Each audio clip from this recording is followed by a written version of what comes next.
Muka surat 56 ayat 47.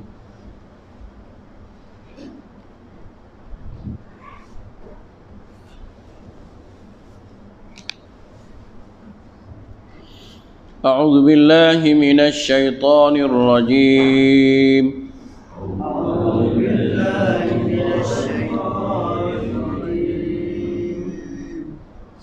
قالت رب أنى يكون لي ولد ولم يمسسني بشر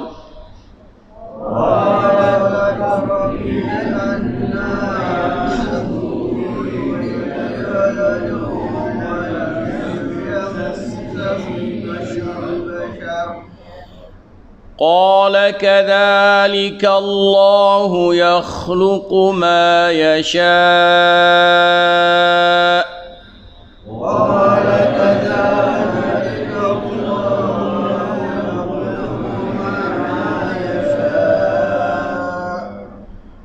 إذا قضى أمرا فإنما يقول له كن فيكون إذا قضى أمرا فإنما يقول له tahu ya ya baik lahu no idza qada amran fa innama yaqulu lahu ya betul lahu betul saya kata lahu no tak apa masih ya idza qada amran fa innama yaqulu lahu kun fayakun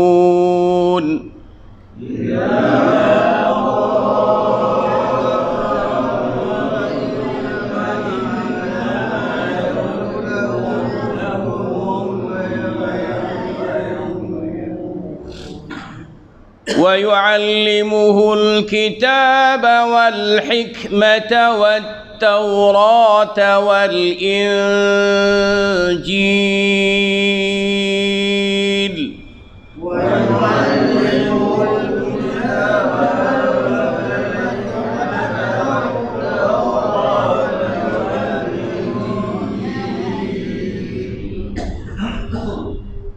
ورسولا إلى بني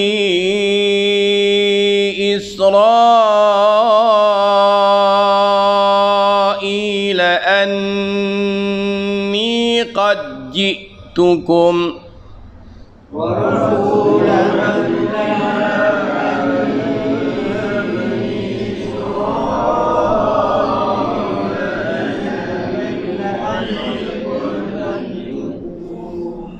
أني قد جئتكم بآية من ربكم أني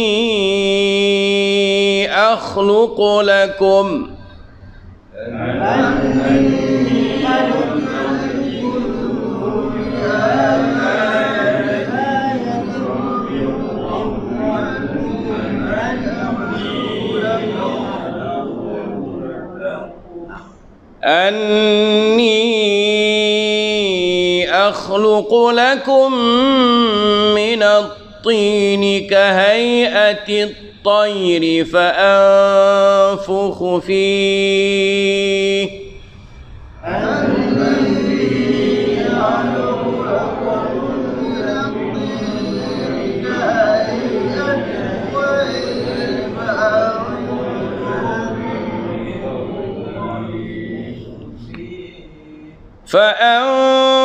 فينفخ فيه فيكون طيرا بإذن الله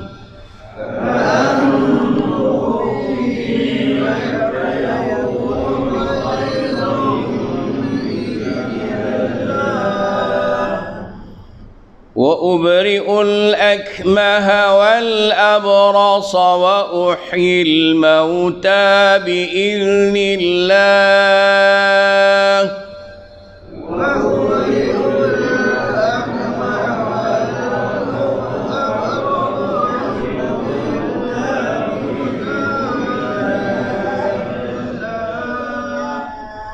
وأنبئكم بما تأكلون وما تدخرون في بيوتكم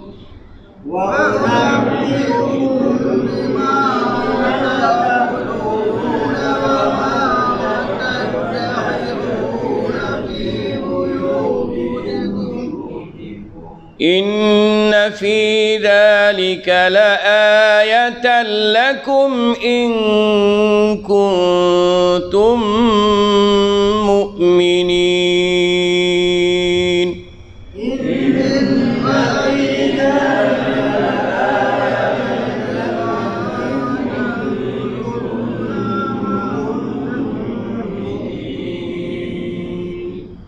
ومصدقا لما بين يدي من التوراة ولأحل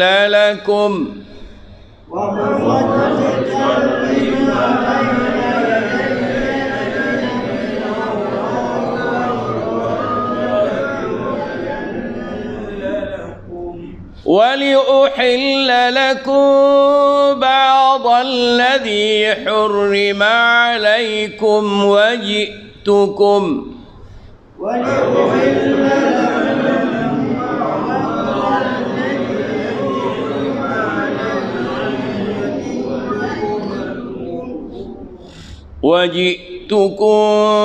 بآية من ربكم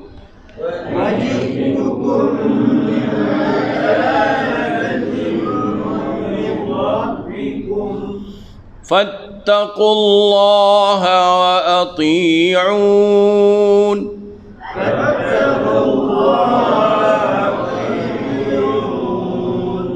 إن الله ربي وربكم فاعبدوه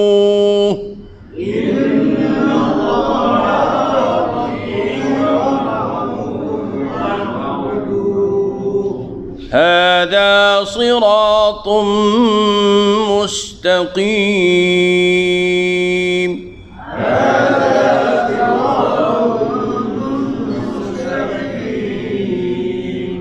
Baik. Ini masih lagi kita dengan cerita Maryam dan anaknya Isa alaihissalam. Dan hari ini kita masuk kepada cerita Nabi Isa alaihissalam. Apabila apabila Maryam melahirkan anak dia, apabila Maryam diberi berita gembira tentang dia nak dapat anak, dia mengandung dan dapat anak, lalu dia kata, qalat rabbi anna yakunu li walad wa lam yamsasni bashar. Dia berkata, Maryam berkata, ya Tuhan, ya Tuhanku, bagaimana mungkin aku akan mempunyai anak padahal tidak ada seorang laki-laki pun yang menyentuhku. Maksud dia sini maknanya pada kebiasaannya, adatnya, maknanya seseorang itu dia mesti disetubuhi oleh lelaki. Seorang perempuan itu mesti disetubuhi oleh lelaki barulah terhasil anak. Nah, pada kebiasaannya. Dan mungkin kita terlupa ada orang yang disetubuhi oleh lelaki tapi tak beranak pun. Kenapa? Kerana yang nak menjadikan anak itu siapa? Allah. Bukan perbuatan itu.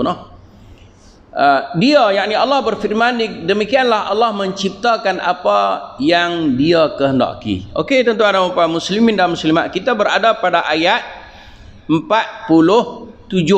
Kalau kita patah balik kepada ayat 40, Nabi Zakaria juga pernah diberi berita gembira bahawa dia akan dapat anak, nama dia Yahya. Dan dia juga telah memuskilkan diri dia. Dia tanya malaikat, kata macam mana anna yakunu li waladun, bagaimana aku nak dapat anak sedangkan aku ni sudah tua dan perempuanku pun seorang yang mandul. Kemudian apa jawab malaikat? Allah kata kadzalikallahu yaf'alu. Sini yakhluqu. Nampak tak beza? Ini mukjizat Al-Quran. Allahu akbar. Di sana Allah kata kadzalikallahu yaf'alu ma yasha. Demikianlah Allah Taala, dia nak buat apa benda ikut dia. Di sini pula Allah Subhanahu wa taala sebut kadzalikillah yakhluqu ma yasha. Demikianlah Allah, dia mencipta apa yang dia kehendaki. Maknanya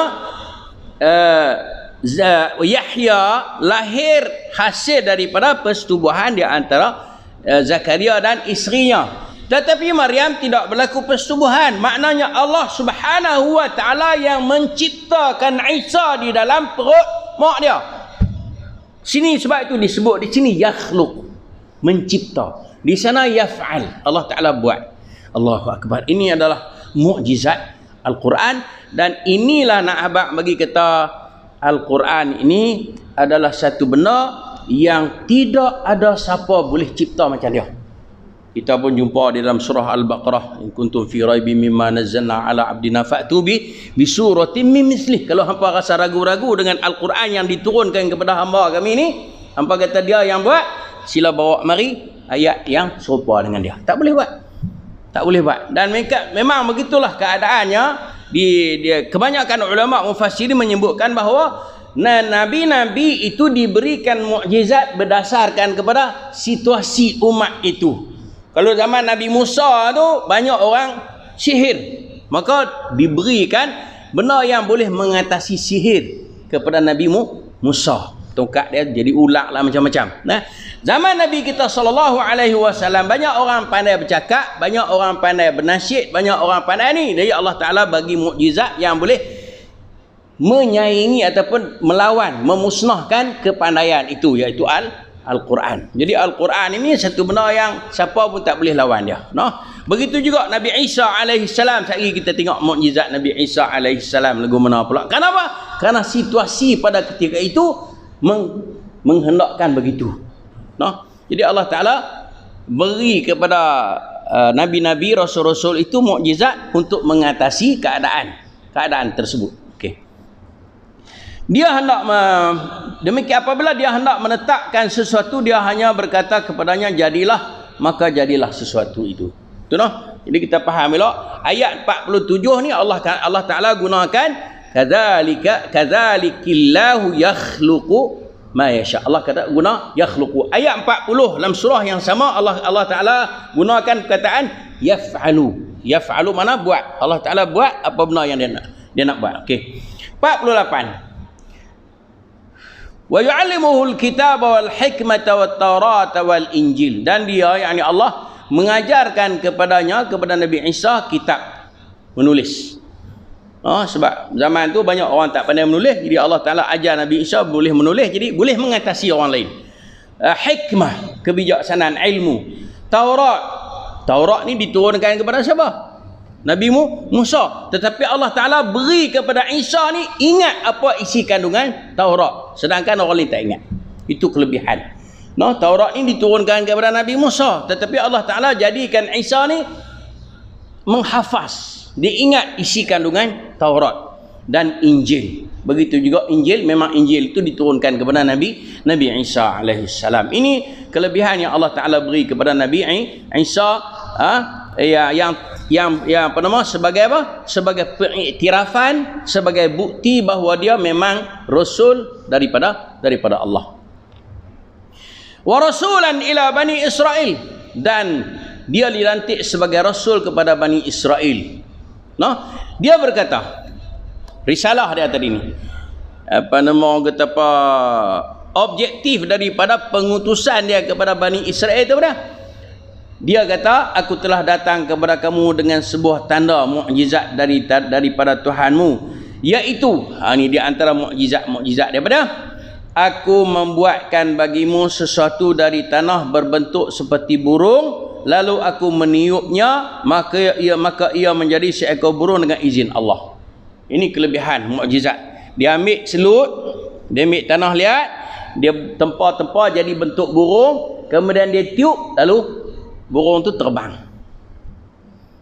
No? Lagi pada, dan aku menyembuhkan orang yang buta sejak dari lahir. Ada orang yang buta sejak daripada kecil dia buta, dia boleh menyembuhkan. Itu kelebihan. Dan orang yang berpenyakit kusta, penyakit kusta ni penyakit kulit, juga dia boleh sembuhkan. Dan yang paling hebat sekali, aku menghidupkan orang mati dengan izin Allah. Itu disebut dengan izin Allah. Ini nak ajak kita, nak didik kita supaya apa benda yang kita boleh buat kalau tanpa izin Allah tak boleh. Sebab tu tuan-tuan dan puan, siapa-siapa yang ada harum manis lah ni, abang ya, kalau masuk dalam kebun tu ingat Allah ajak kita dalam surah Al-Kahfi kata apa? Masya Allah. Bila masuk pi tengok Masya Allah, kata falaula idh dakhalta jannataka qulta Masya Allah. Kalau eloknya, alangkah bagusnya kalau hang bila hang masuk dalam kebun hang kata apa? Masya Allah, la quwwata illa billah. Ingat, ini pendidikan bagi kita. Sebab tu Nabi SAW suruh bagi galakkan kepada kita supaya kita baca surah Al-Kahfi ni pada tiap hari Jumaat. Sebab dalam dia banyak pengajaran. Jadi siapa yang ada kebun dusun, kalau dia masuk dalam kebun dusun dia, kan, dia katalah Masya Allah, la quwwata illa billah. Nah, InsyaAllah kita akan dapat ganjaran pahala, dan Allah Ta'ala berilah kelebihan di sebalik hasilan dia. Nah, dan aku beritahukan kepadamu apa yang kamu makan dan apa yang kamu simpan di rumah. Dia boleh habaq ke tak? Tadi hang makan pagi tadi hang makan roti kan, pagi tadi hang makan kopi kunyit hitam kan sebelum pergi masjid. Dia boleh habaq Nabi Isa, kan? Kemudian esok ni di rumah hang tu ada lagi benda sekian dia boleh habaq. Itu mukjizat, kelebihan yang Allah Ta'ala bagi kepada Nabi Isa alaihissalam. Nah, sesungguhnya pada yang demikian itu terdapat suatu tanda kebenaran kerasulanku bagimu jika kamu orang beriman. Biasalah bukti-bukti mukjizat Allah Ta'ala ni, ada orang yang beriman, ada orang yang tak beriman, kan? Sehingga dalam Al-Quran ni pun, Al-Quran ni banyak orang memuliakan dia, tapi ada orang yang beramal dengan Al-Quran, ada orang yang menolak isi kandungan Al-Quran, sama ada disedari atau tidak disedari. Al-Quran ni semua orang menghormati dia, semua orang memuliakan dia, tetapi ada orang yang dia beriman, dia pakai, ada yang dia tak pakai. Tak kira lah sama ada dia faham atau tidak faham, tu tak kira lah. Begitulah realitinya mukjizat Allah Ta'ala ni, ada orang yang pakai, ada orang yang tak pakai. Itu dikata di sini, sesungguhnya pada demikian itu terdapat satu tanda kebenaran kerasulanku bagimu jika kamu orang yang beriman. Mana kalau kita orang beriman, kita akan terima, kita akan yakin. Kalau kita ni na'udzubillah min zalik, mana tidak ada keyakinan, tu maknanya iman itu sudah keluar daripada diri kita, na'udzubillah. Dan sebagai seorang yang membenarkan Taurat yang datang sebelumku, macam itulah juga kita disuruh beriman dengan kitab-kitab samawi yang diturunkan kepada sebelum daripada Nabi Muhammad sallallahu alaihi wasallam, Taurat, Zabur, Injil, dan juga suhuf-suhuf yang diturunkan kepada nabi-nabi dan rasul-rasul yang terdahulu. Dan agar aku menghalalkan bagi kamu sebahagian dari yang telah diharamkan untukmu. Kan? Macam itulah juga keadaan nabi-nabi ni, syariat nabi-nabi ni dia berubah mengikut keadaan. Macam syariat Nabi kita sallallahu alaihi wasallam, ada benda-benda yang tidak dibolehkan di zaman nabi-nabi dahulu, dibolehkan zaman kita sekarang. Contohnya semayang. Semayang kalau zaman dulu ni, dia kena semayang di tempat tu khas. Kita tak. Nabi kata wa ju'ilat liyal ardu masjidan wa tahura, dijadikan bagi aku bumi ini masjid. Maknanya tak mana kita nak semayang pun boleh, nak semayang dengan tak semayang ya. Tahura, dan bersih. Tanah dia tu bersih. Kita boleh jadikan menyucikan untuk sama untuk tayamum, kan? Jadi bersih. Adapun umat dahulu tak. Depa nak semayang, depa mesti kena tempat tertentu. Tak boleh semayang tak lain. Sebab itu kita tengok baru-baru ni Nabi Zakaria semayang ni mana? Mihrab, tempat dia semayang kan.